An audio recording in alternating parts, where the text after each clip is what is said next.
This is a true story. Not the game, but what I'm about to tell you. So I'm sitting in the theater. They're showing the previews of the upcoming movies, and one of them actually turns out to be a video game. I mean, not that you could tell. Didn't show any gameplay whatsoever, and it used every single movie trailer cliche imaginable. But sure enough, by the end, I figured it out. Oh, that's a video game.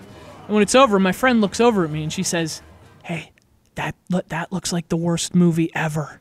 And that's what video games are now. I mean, they're like Rachel Lee Cook and She's All That. They think they need to be something else to be the pretty girl, when in fact they were already very attractive. But no, video games think they need to be movies for people to like them. That makes me not like them. Video games should want to be video games. Except this one. This one can be whatever it wants.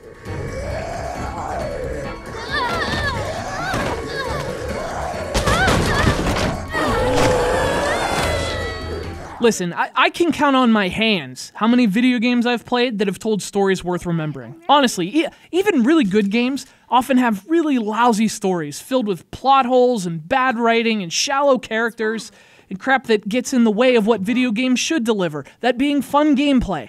So it's all just, I mean, it's a sad state of affairs. Kind of makes me want to cry. But guess what? Only one video game has ever made me cry, and that's The Walking Dead. This is a video game with a story worth remembering. In fact, this is a game with a story you won't forget. Jesus, are you fucking kidding me? So this is Season 2 of The Walking Dead. All 5 downloadable episodes released on a single retail disc. And it picks up shortly after the events of the first season, in which we were introduced to a little girl named Clementine.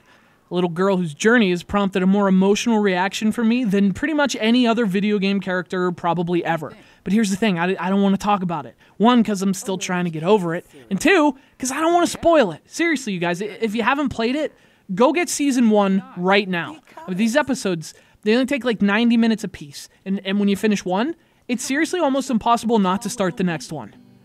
For Clementine.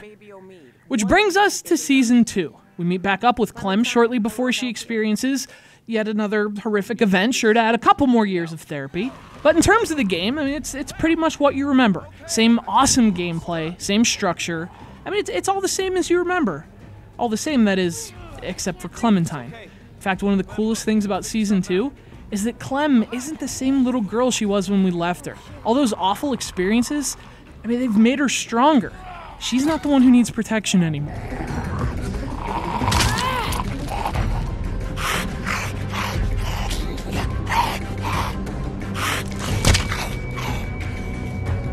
So, as you might have noticed, Season 2 is all about Clementine and her evolution from scared little girl to little girl who walks around with a hammer, and a hammer that she's not afraid to use. This is her story. And the coolest thing about it is that you decide how far she goes. Your choices determine whether she'll at least retain the kindness that she had in Episode 1, or if her heart will become as hardened as her nerves. You can make Clem do things you never would have expected before. She might break into houses or threaten people. She can even use that cuteness that made you love her in the first place to manipulate people. Suddenly, the hammer doesn't seem so bad.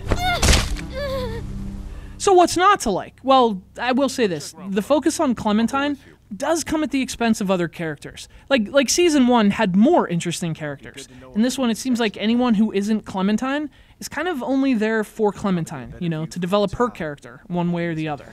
And actually, you know, we're 2 seasons into this now, and the game still has the same technical problems. It just doesn't run that well, which sucks because the design work is so incredibly good. Like the art direction, and the graphics, and the voice work, and the writing.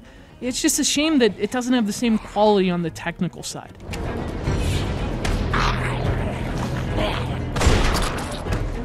But you know, even with those hiccups, you guys still need to play this game. Or actually, maybe game isn't even the right word for this. It's more like one of those choose-your-own-adventure novels, only in video. Or maybe it's like a movie where, you know, all the stuff that you yell at the screen, yeah, the characters actually listen.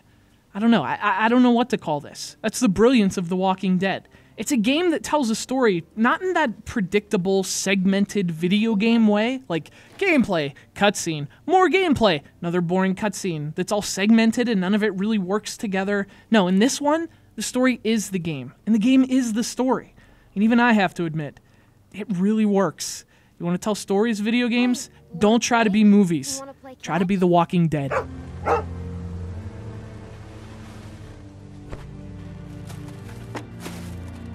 Okay, bring it back.